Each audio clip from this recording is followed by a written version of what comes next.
Hey, what's up guys, Name here, and welcome to the Deadlock Playbook, where we analyze replays of some of the best players in Deadlock, so me and you can learn to be better. On today's episode, we're going to be covering Lystic on Billy. So we've had a new update with 6 brand new characters coming into Deadlock at the moment, and Billy is the second oldest character. So today, I thought, why not cover Billy? And Lystic has been pretty prominent in the EU space right now. Playing Billy. He has an over 60% win rate and he has like 40 games, and I think he's been doing really well with Billy, so why not cover him? So let's jump straight into it and see what we can learn from Lystic on Billy. So far in the meta, like, Billy has so far been a prominent frontliner in the scene or in the meta right now, and I think he tanks really well. He dishes out pretty good burst damage. In lane, he's just okay, just because he's more like a melee range. He doesn't have a lot of poke, but he does fairly well on his own. So let's see right here, they're actually trying to engage in a 2v2 on the left-hand side, and he almost gets buried, but actually does not. He actually goes with Blasted first, and it looks like he's going to just run in and try to go for some melee attacks, but he does not get any of them off. They do get their lane priority up, so they have 4 creeps running into the enemy lane at the moment, while the enemy is actually less than half HP, so that's really good so far. So it looks like what happened there was Billy utilized his blast to push them off the wave. Drifter got the lane priority by basically essentially nuking the entire wave as fast as they could, and they're going to be pushing into the enemy to be able to do that poke damage. Pretty good. I can get something at the shop. I used to do this in circle pits before venues started being babies. He's going back to get his first item here. Let's see what it is. He's gonna start with melee lifesteal, and that makes 100% sense. Just because like he has blasted, he's gonna be trying to utilize that as much as possible. He puts 1 point in blasted as well. Gets the rising ram off and gets 1 hit with his blasted onto the 7 and actually takes him out with Drifter coming in right behind. And they're going straight back to lane priority at this moment because, you know, it's a 2v1. They don't have to worry about anything else. They got the kill on 7 here, so they just put some more extra pressure on Yamato. And Yamato cannot do anything right here other than push the wave back. And if he stays too far out of place, Billy and Drifter is just gonna be able to just poke him to death. Really aggressive so far. So it looks like Drifter is kind of the one focusing on the lane, while Billy is the one trying to push them off and doing poke damage to the enemy. They're taking to stuff. And that makes sense because I don't think Billy has a great wave clear with his gun. And not even with his abilities either. Because he only has Rising Ram and Blasted. So those don't do, it's not going to do too much damage to the minions. Clear the tier 1 camp here. Looks like 7's gonna go for boxes. So he has Blasted still on. He's gonna look to get some poke onto the Yamato here. He knows that 7's not in around town right now, and Drifter actually gets the wave priority. Wave is gonna push in, and Billy here ran out of his Blasted. Well, his second item here is close quarters, which then again is really good here, just because Billy is such a close quarters character, so that definitely makes sense. Plus, if you're getting close range, it also gives you the melee resist too, in case people like melee you back. Like sometimes people will like do a light melee back at you just because you're like right in the face anyways. So that like really helps you with the trades. So like it's just bonus trades all around. And you're getting sustained from melee lifesteal, so you know 2 items really work well together. His next item is Monster Rounds, because then again, remember we talked about his bad wave clear. This is going to make up for his bad wave clear. And he's going in here on the Yamato.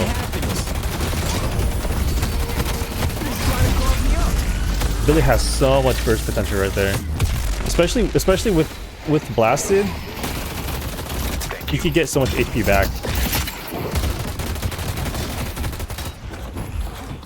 So I mean, he saw that 7 wasn't really around or not close enough to help the Yamato. Yamato was a little far up. I mean, he wasn't too far up. He was still kind of under his guardian. And Lystic here found the opportunity to actually go in and find a way to burst them all the way down. And I mean, they were up, So I think he just hit his power spike of his third item, which is not too crazy, but they found an opportunity. I mean, they've been poking him. They've been poking the Yamato under their Guardian for like the entire wave, so, or the entire lane, so they actually knew their limits right there.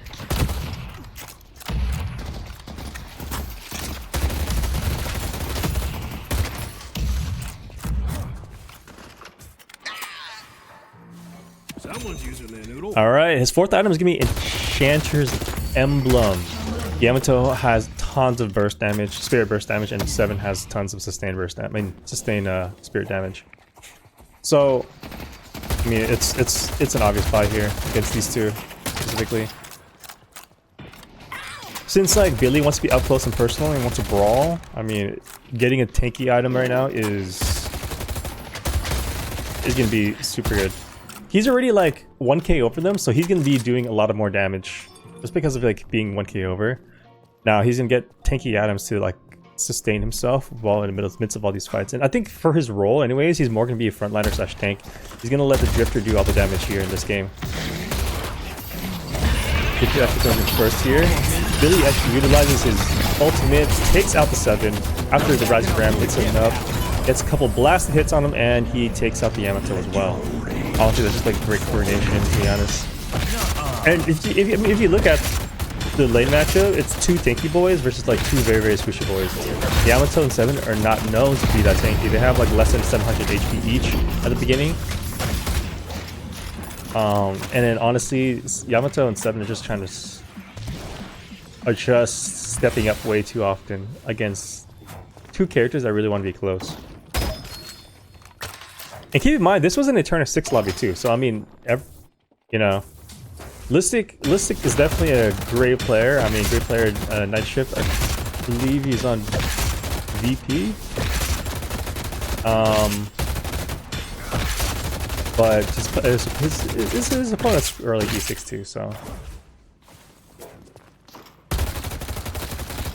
Alright, they do have the Guardian down now. Let's see what they do in rotations here. They're gonna go actually farm backwards into the boxes on near their wave. And they're gonna stay here, even though they're having trouble in middle lane. His allies actually lose the middle lane tower. And looks like Drifter is gonna make some rotations onto blue here, while Billy's gonna stay nearby the left lane and actually kind of farm up and try to push his lead. So Billy's gonna take over the solo lane here, or he might. He's gonna make sure they clear the camps first. 7 is pushing that yellow lane. 7 is pushing that left lane into the Guardian though, and Drifter is nowhere to be found. Billy is not near either, but they are gonna have a lot of attention here at blue lane. They have 4 Amber Hands in blue lane, and they're also losing their right tower as well. So let's go see what happens here. Oh, I'll skip around. Oh, he's back. Okay.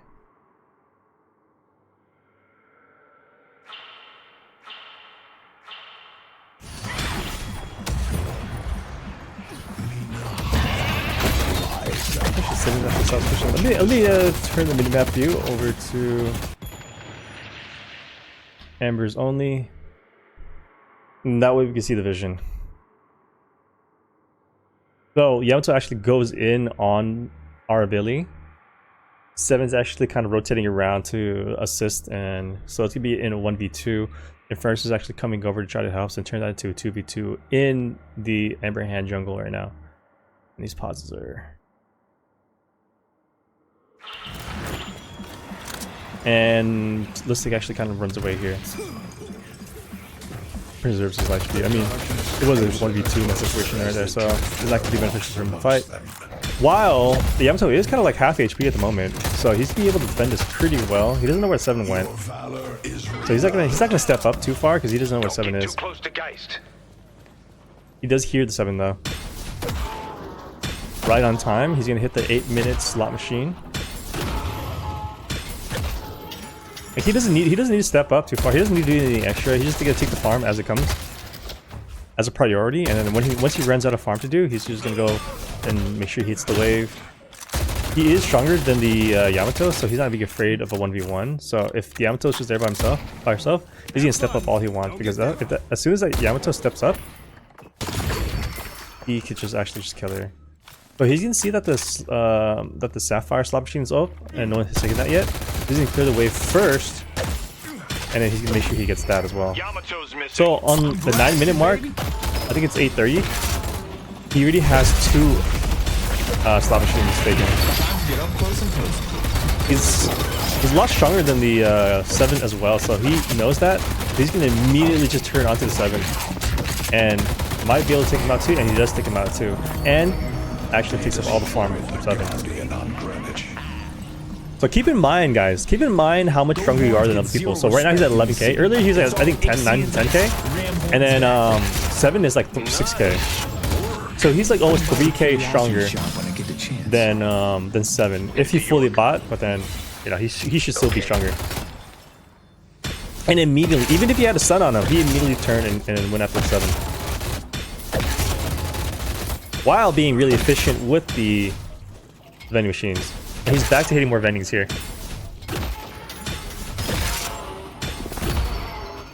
Like after laning phase, I mean, it's super. This is where you should extend your lead, extend your farm, and make sure you're taking as many slot machines as much as possible. Today you're making history. Our blue walker is under attack.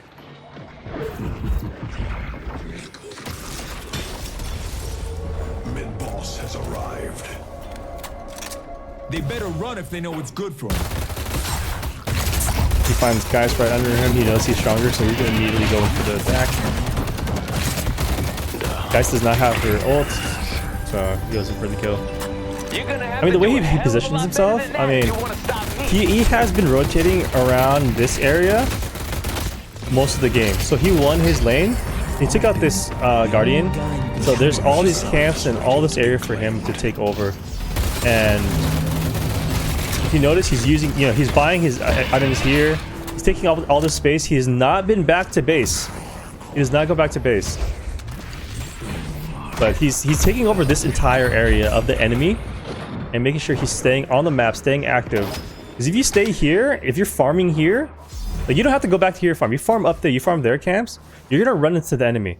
And then if you look at the lead right here at the top, he's 14k. I mean, he was like a little less earlier, but he knows that he's stronger than most of the members on the enemy team. So if he positions himself in a way where he's gonna run into the enemy quite often, and then if his allies have the same mindset, because his drifter won with him, if he's positioned up on this side of the map with him as well.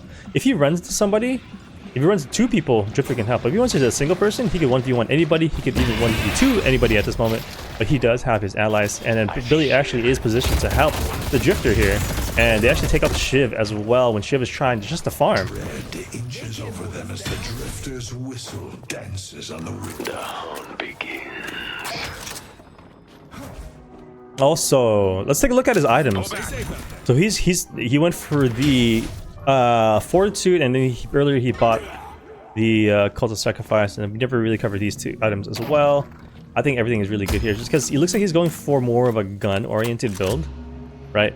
And Fortitude is just great because it helped him stay on the map, because he's been in the aggressive positioning this whole time. He's been constantly in the enemy jungle. He's been constantly taking 1v1s, 1v2s, or whatever. Like as we say right now, he's in the middle of a fight, and he's utilizing this. Make sure he's utilizing his ultimate off cooldown to cause havoc. Because in this situation right now, the only way for the enemy team to come back is 1, to farm jungle, and 2, to win fights. So to prevent them from jungling their own camps, he's positioned in a way where he's the one farming their camps. Like if you notice here, there's more of their camps missing than the Amber side, and that's because the Amber Sapphire is obviously trying to farm the camps, but then, you know, Amber's winning right now, so we're positioned to play forward. Right after a fight, though, Lystic is trying to make sure he gets his heal off, and he's gonna be farming backwards, making sure he gets all the farm that he possibly can at the moment. Because he just got to like a million fights. He's gonna take a step back, take a breather, scale back up, and probably he's gonna look for his probably look for his next item, and then probably go back to a fight. He's at 3,500 right now. Let's see if he goes for a 3K item, or maybe he's gonna go straight for more farm. Okay, I guess the call was go for mid boss there.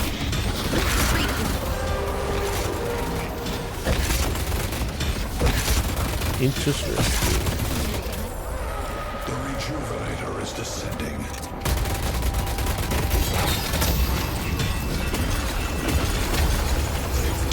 And get all three right there. I don't know what Yamato was doing. I don't think there's any way for Yamato to...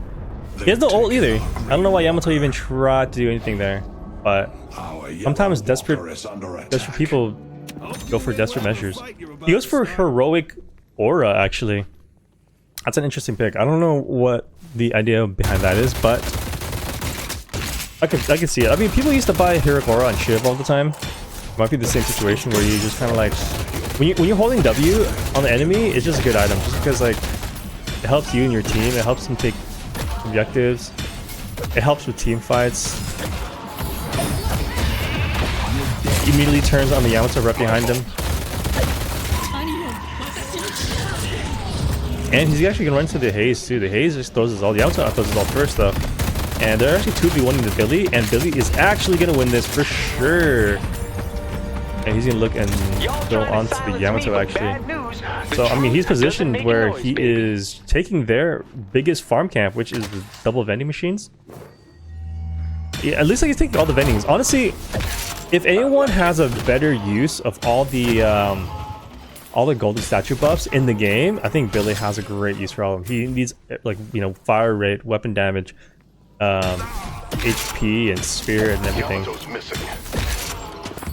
But definitely really I think benefits him a lot. And he looks like he's taking all the bendings on the entire map. And that heroic aura just makes his gun a monster. Headed to Greenwich. Oops, I have the pen still. We haven't been able to take a look at the skill build so far, but we could probably take a look at it after. It looks like he maxed out his 2 and 3 first, and honestly, that makes sense because if he's going for more of a gun-oriented build, why is he moving so fast? Is that heroic aura, or is it like? Am I on 1x speed? Okay. Anyway, sorry, I got distracted. If he's going for like a gun-oriented build, I mean, blasted is really good just because it increases your bullet damage by like 14%. You see here on use plus 5%. And also rising ram also increases weapon damage for 5 seconds too by 25%. So like these two abilities combined already do a ton for his weapon damage.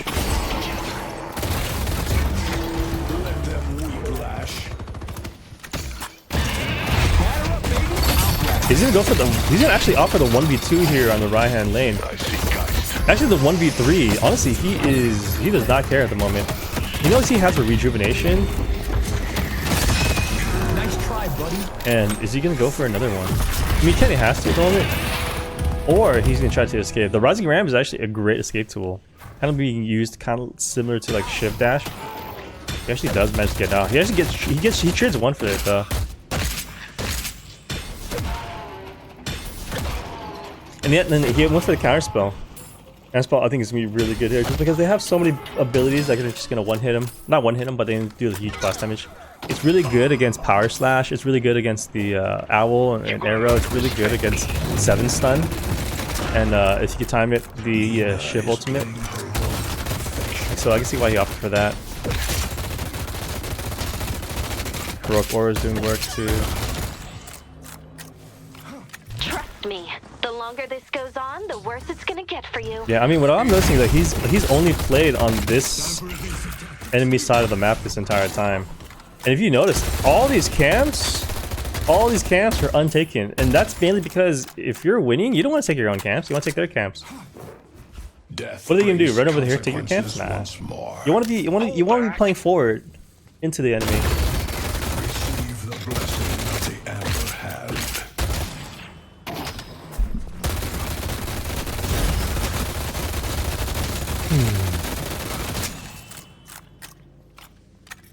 I mean, currently, yes. Now they're gonna be taking their own camps, just because like they've already been so aggressive, and every single one of the camps of the enemies are already taken. Now they don't need to force anything. They don't need to force a hand. They just need to extend their farm. So now they're gonna be looking at their own camps at the moment, while they farm up for their next item. So at 6,400, almost exactly, he's gonna buy his next item, which is Frenzy. They ain't gonna get very far. I think it's really important that you focus on farming for power spikes, which is your next item. And as soon as you get your next item, you're gonna be immediately looking for another fight, which he is doing right now. Because he right now at 2,600, that's 26,000. He is the strongest person in the entire game right now.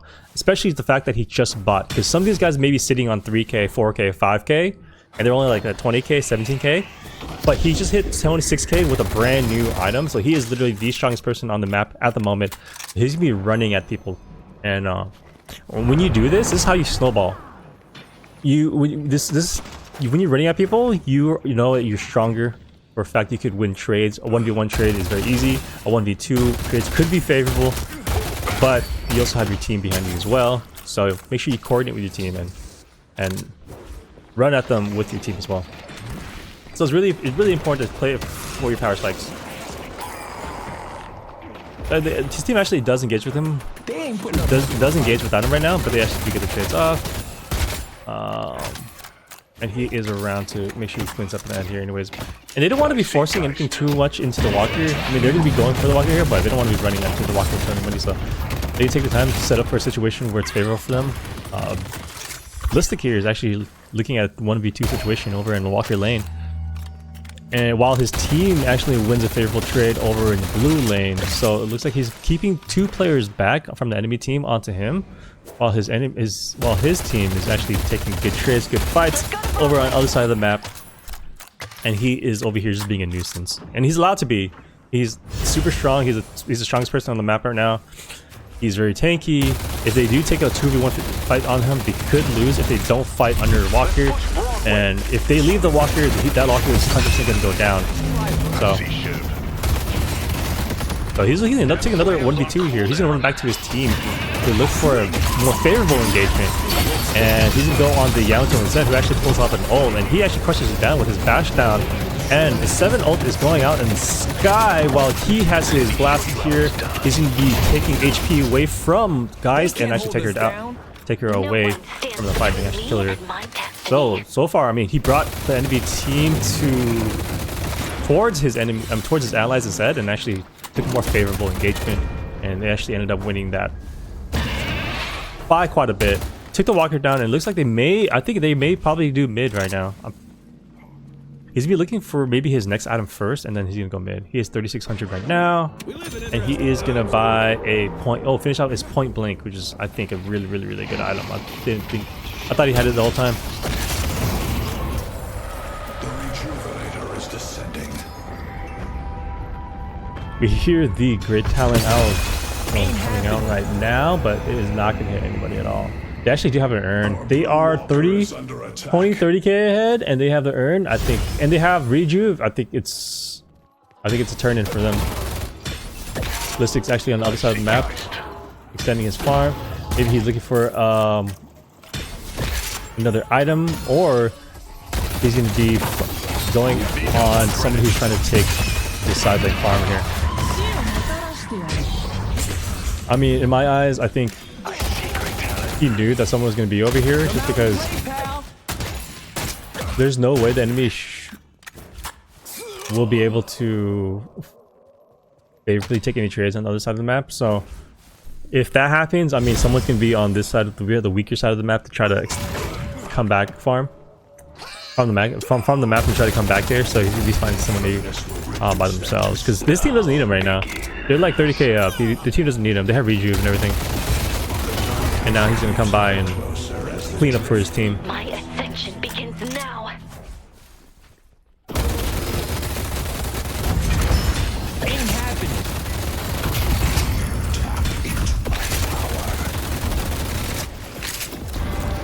They only have one shrine left. Good performances. Yeah, I mean, no, I mean, looks like, I don't think okay, let's check out the score. He went 10-0 this game, guys. I don't think he ever really went, he never went back to the base at all. So we'll probably track his movements later, but I don't think he ever went back to base. He maxed out his chain gang at the end there. He made sure he farmed solely on the enemy team jungle most of the time. Ooh. Went for 2 backdowns. The storm cloud going up in the sky, but that's not going to be able to stop them with 3 members down from the Sapphire hand. Sapphire Flame, Amber Hand. And yeah, that's Lystic on Billy for you guys. 10-0. Let me see. Let's cover what he went through. I mean, let's try to break down what he just went through. Let's take a look at the scores here. Highest farm, most objective damage. He was always positioned himself into taking objectives, especially the walkers. He has highest healing as well. He did keep his souls per minute highest in the game throughout the entire game consistently. Obviously, he has no deaths. Yeah, no. Yeah, I mean, his movement on the map was really good. He made sure he positioned himself really forward. So, you know, after the winning their lane on the left-hand side of the map, they stole camps or invaded camps on the left-hand side, primarily, you know, with teammates nearby. None of his teammates were positioned too far behind the middle line to where they can't help if he does control, but he was so strong anyways, he could take 1v1s very easily, and then sometimes even 1v2s. Especially with his Billy character, he's very tanky, and the way he built, in the beginning he opted for the Battle Vest and Enchanter's Emblem during his post-laning phase, which is going to allow him to sustain himself going into enemy lines that often, and then he went for the Fortitude as well, be able to sustain himself. He never ever actually went back to base. If you go look here, if you go by healing by type, I don't think the base had ever healed him. The base has never healed Lystic.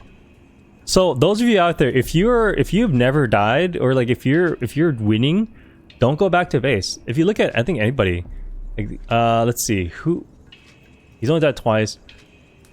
I think if you look at anybody, no one has really healed in the fountain. Yeah, if you look at where it says healing by type, it should say at home base. Yeah, he has never ever healed on home base. 800 here from Abrams, 344 here from here, 970 from here. Home base 529. So he has never ever been back to the home base for to heal his. So if you're ever ahead, honestly, you don't need to go back to base. I mean, some characters, sometimes you get hit, sometimes you'll have really low HP. You can get Fortitude, but if you have Fortitude, don't go back ever. Depending on your character, I mean, Fortitude is a really good option for you. I definitely buy it on a few of my characters. Sometimes even buy it on Pocket if I have to, but if I'm winning by that much. Just being able to stay on the map for that long is just overpowered. And that's why it got nerfed so many times, just because everyone was buying it and everyone wanted to stay on the map. But keep in mind, going back to base for the silence it takes about 20 seconds to get there and back. It'll take over 20 seconds to get there and back. So you're wasting so much time, and that time could be used to farm instead. So the reason why he has the best farm in the game was because he barely went back to base. He stayed forward, made sure he took camps in the enemy base, enemy jungle, taking camps near yours if there's idle time, but he's always taking camps and being in the enemy face, causing trouble, causing havoc, and being a nuisance. So I think that's the role of Billy. That's what it looks like to me. He's always on the map, he's always causing trouble, he's always taking engagements, 1v1, 1v2s, making space for the rest of his team. He plays kind of like a position 3 from Dota 2, if you guys know the positions from Dota 2, where you're just kind of there to cause a scene, cause havoc, and try to take away space from the enemy players. So he was there invading most of the time, taking space from the enemy so they can't farm, can't catch up, and they can't come back and carry.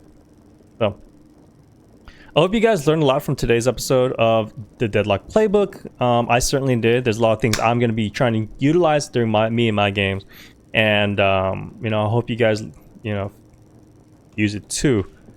So the next episode, I think I'm going to be covering the Doorman, who is released next. So stay tuned for that. Anyways, appreciate you guys. Thank you guys for being here. And if you guys enjoyed the video, make sure you guys like, comment, subscribe, and tell me, actually go tell me in the comments who you want to see, what characters you want to see, what players you want to see. If you have any replays you want me to cover, I will cover them and whatnot. But anyways, I hope you guys enjoyed it, and I'll see you guys in the next one. Peace.